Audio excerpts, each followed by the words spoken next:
Hey, I'm Hallie, and we are starting with that news out of Vienna, where officials say they are canceling multiple Taylor Swift shows, part of her Eras tour, out of safety concerns. This is after police there say they uncovered what they describe as an ISIS-linked terror plot, arresting 2 men connected to this and potentially narrowly avoiding a horrific nightmare. I want to show you here. This is what Swift's website looks like right now here. Under each of the concert dates, it says that all tickets will be automatically refunded within the next 10 days. The shows were supposed to start tomorrow night and go into the weekend.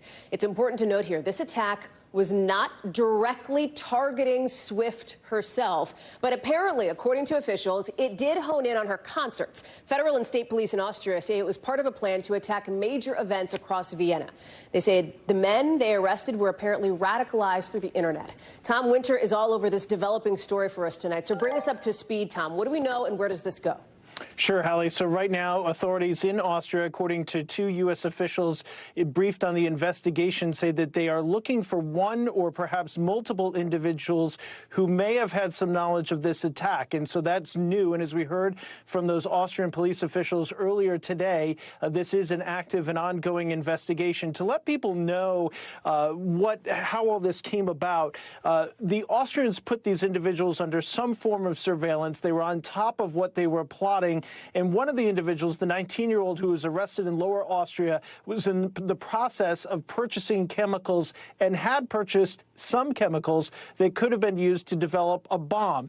At some point, they were running kind of close to this weekend's events. And just to be clear here, it wasn't as if they were looking at this weekend in Vienna and said, well, we want to conduct an attack. What's playing? What's happening in Vienna? No, they were very specifically focused, we are told, on the Taylor Swift concert and these large events there. Obviously, you're talking about 65,000 people that would have been attending this concert, another 15 to 20,000 that would have been in downtown Vienna proper. And so this obviously had significant concerns. And I think one of the things that they would have been worried about, just based on prior investigations, okay, if the way they were going to conduct this attack was not going to be available to them, would they have conducted an attack another way? And I think that was going to be the concern here, based on officials that we've spoken to about how this investigation went down. And they said, you know what's the safest thing to do? Put handcuffs on these people and get them behind bars.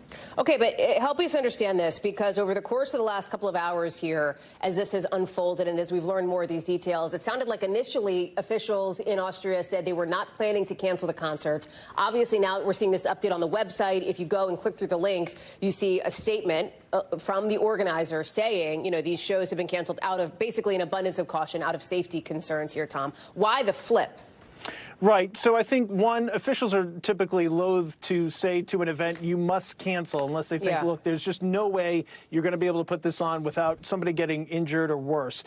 Number 2, I think they felt that they had a pretty good plan in place. Austria has a team called the Cobra team, which is kind of analogous to the FBI's HRT or hostage rescue team, or the NYPD's ESUA team. These are people with heavy weapons that are trained to really face a threat like the type of threat that they could have been facing here. I think ultimately, though, if you're an event organizer, you have to look at the liability, you have to look at the concern, and I'm sure there were people, because some of our own colleagues who were planning on attending this show reached out to me, that had some concerns and perhaps some second thoughts. So I think that that all goes into the calculus here. I think this event probably could have gone off.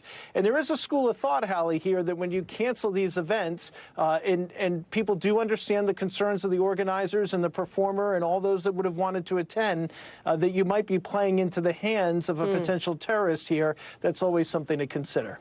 So where does this go next, Tom? And do we have a sense of timeline for how this investigation plays out? You mentioned they are still looking for anybody who might be linked to or have any knowledge of this alleged plot.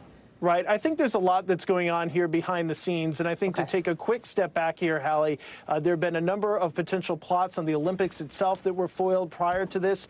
There have been a number of other incidents in Europe, all with some ties or connective tissue to ISIS. And so I think people have to be concerned that there remains this threat. And it's something the FBI has talked about on the record from the director himself out of his own mouth. So there is definitely a concern of a heightened terrorism environment. That environment environment was increasing prior to Hamas's attack on October 7th and has only gotten worse from there. So this is something that law enforcement is acutely aware of. And I think when this chapter is finally written, or this book on this particular attack is written, it's going to show an awful lot of coordination among law enforcement agencies around the globe in some work here that perhaps stopped something that could have been quite serious. Thanks for watching. Stay updated about breaking news and top stories on the NBC News app or follow us on social media.